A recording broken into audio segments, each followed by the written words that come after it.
जय श्रीमन्नारायण। ब्रह्मा जी का शेष शाही भगवान की स्तुति कर सृष्टि रचना का उपाय पूछना। ब्रह्मा जी बोले, हे भगवान, आपकी महिमा विचित्र है। आज कितने ही काल की उपासना के पश्चात मुझे आपका दर्शन प्राप्त हो सका है। आपसे बढ़कर दूसरा कोई नहीं, यदि होगा तो वह मिथ्या ही है। हे प्रभु, अपने भक्तों पर दया करके आप ही अवतार लिया करते हैं। आप ही एक नाभि से एक कमल उत्पन्न हुआ है, जिसे देखकर मैं बड़ा ही आनंदित हुआ हूँ। अतः मैं आपके उस रूप से आश्रित हूँ। हे पृथ्वी के कल्याणकर्ता, मैं आपके इस रूप को प्रणाम करता हूँ। पृथ्वी, धन, गृह और पुत्रादिकों के लिए शोक, स्पृहा तथा तिरस्कार का भय तो तभी तक है जब तक आप दयालु न हों। आपके दया करते ही सारे अमंगल आप ही में समन हो जाते हैं। भगवान, समस्त प्रजा क्षुधा, तृषा तथा वात, पित्त, कफ, कामाग्नि, क्रोध, शीत, उष्ण, पवन और वृष्टि से महान दुखित है। इसका दुख मुझसे देखा नहीं जाता है। हे मायापति, आप इनका कष्ट दूर कीजिए। इन प्रजाओं का आपका ज्ञान नहीं है। यदि ज्ञान होता तो ये दिन रात अपने स्वार्थ में ही लगे न रहकर आपकी भी स्मरण करते रहते, जिससे इन्हें कष्ट न होता। क्योंकि हे परमात्मन, जो आपकी भक्ति में श्रद्धा रखता है, आप मित्र रूप से उसका कल्याण करते हैं। आप दया के धाम और सहज स्वभाव वाले हैं। तभी मनुष्यों के यज्ञदान, तप और व्रत को देखकर शीघ्र ही प्रसन्न हो जाते हैं। आप ही बोध और विद्या शक्ति युक्त हैं। आप ही संसार को उत्पन्न करते हैं, पालते हैं और संहार करते हैं। मैं आपके परम कीड़ा में समय को नमस्कार करता हूँ। अंतिम क्षण में भी आपका नाम लेता है वह आवरण रहित हो ब्रह्मा को प्राप्त हो जाता है।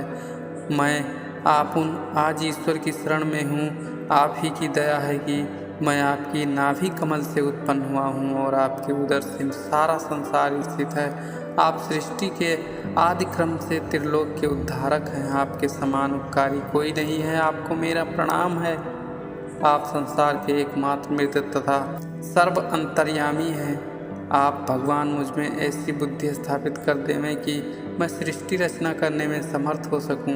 हे ईश्वर, मैं पहले ही के समान फिर संसार का विस्तार करना चाहता हूँ। अतएव आप मुझ पर कृपा कीजिए। आपके लिए मेरा पुनः प्रणाम है।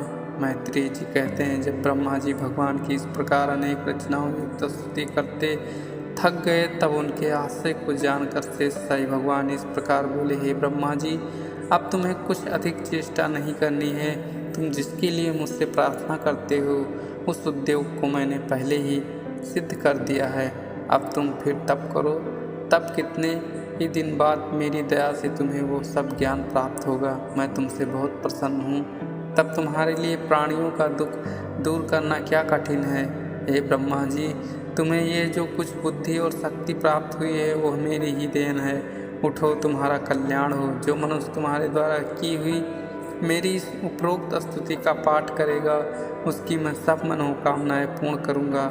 तप, यज्ञ, दान तथा योग की समाधि का सबसे बड़ा सिद्ध फल यही है कि मैं उस पर प्रसन्न हूँ। मैं आत्म रूप से सभी प्राणियों में वास करता हूँ। इससे मैं अत्यंत प्रिय से प्रिय हूँ। मनुष्य शरीर धारण करने का उत्तम फल यही है कि वह सर्वप्रथम मुझ में प्रेम करे। और तुम वेद में मुझसे उत्पन्न होकर स्वयं ही संसार की रचना करो और देखो, उन जीवों को तो पहले उत्पन्न करना जो मुझ में लीन हो जाने वाले हों, अर्थात जिनसे संसार का कल्याण होवे।